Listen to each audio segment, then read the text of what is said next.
Hey gang, Uncle Todd here, and I'm going to take a look at episode 4 of of Criminal Minds Evolution. Itchy nose again.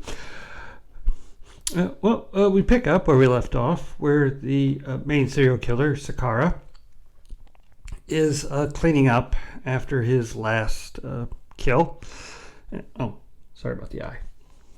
And he apparently has visions of his old mentor who taught him all these rules, talking to him.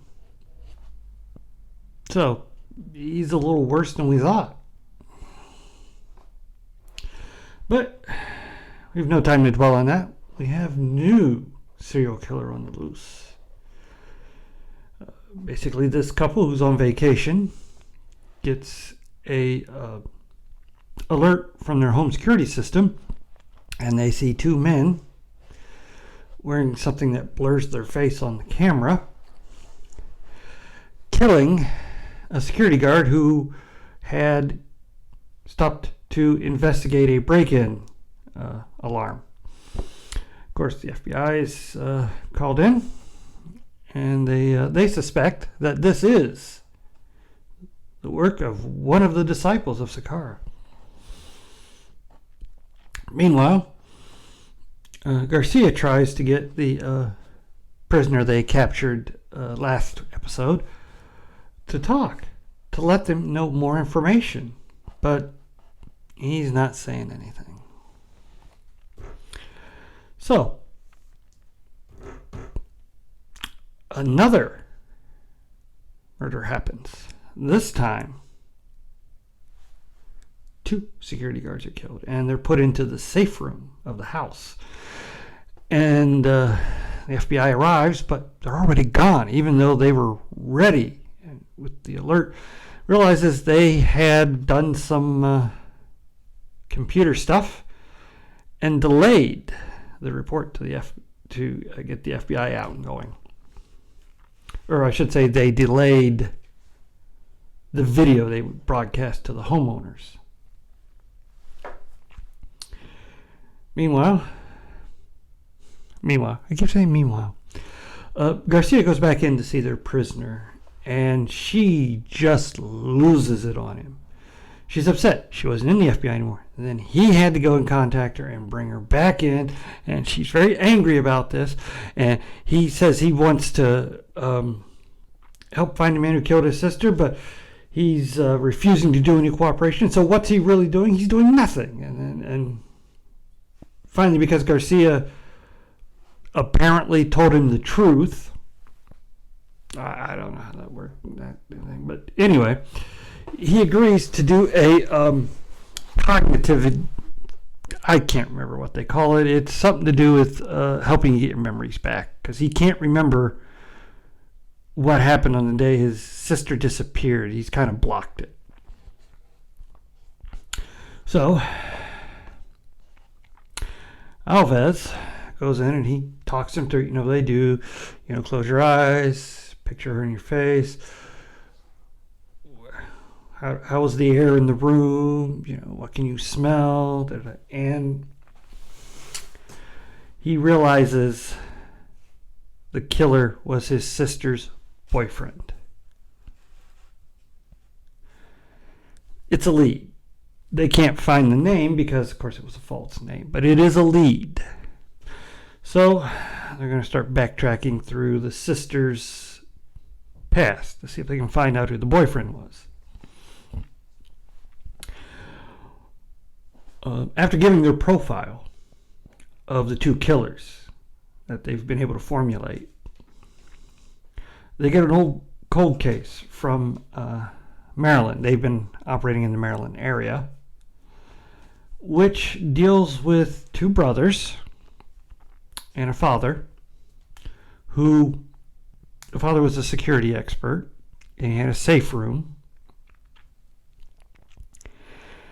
And one night the house was broken into, and the eldest son and the daughter or the eldest son and the wife, the mother, were caught, but the husband and the younger son got into the safe room. And they were demanding he unlock the safe room and give them all the money he has, or they'll kill the wife and son. Father refuses. The wife is killed in front of them, the same way the security guards have been killed. But they didn't kill the son. After the second refusal and realizing that police were on the way, they just left. They've never been caught. And they realized that the two sons, who are now adults, are doing this. And they go to find the father to give him protective custody because it's obvious he's going to be the ultimate target. About that time, the father receives a warning from his security system at home, and his sons have his fiancée. They're not even wearing the special makeup they put on to confuse the camera about their faces. It's something about if you do some kind of design on it, the camera can't differentiate it enough, and it's just a big blur. They're not even wearing that. This is their final, the ultimate thing, and they're going to kill her on camera in front of their father. The FBI arrives while they're doing this, and to stall for time, Garcia hacks into the security system and deactivates the cameras, meaning they can't broadcast. And if they can't broadcast, they can't continue going forward, because the whole point is to have the father watch the fiancé die in front of him. Then JJ and Lewis get in, and they shoot the older son. And the younger son, who is... First, he tries to kill the fiancé, but he can't bring himself to do it. Then he tries to cut his own throat, but he can't seem to do that either, and he gets arrested. And questioning, they realize he had no connection to Sakara. He's not part of the group. It's a good thing they caught him, but this isn't getting them any closer to catching the head of the network. Another setback, more or less. And then, if that's not as big a downer note, JJ goes home and finds that her husband may have cancer. Oh, man. Just stick that knife in and twist it there. I mean, come on. Downbeat ending this week.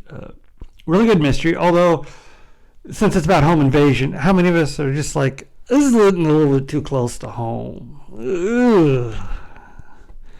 But really good episode, another good episode. I'm hoping they get back on track next week with hunting down another of Sakara's disciples. I'm really interested in the guy from last week who was very adamant about he needs to go now.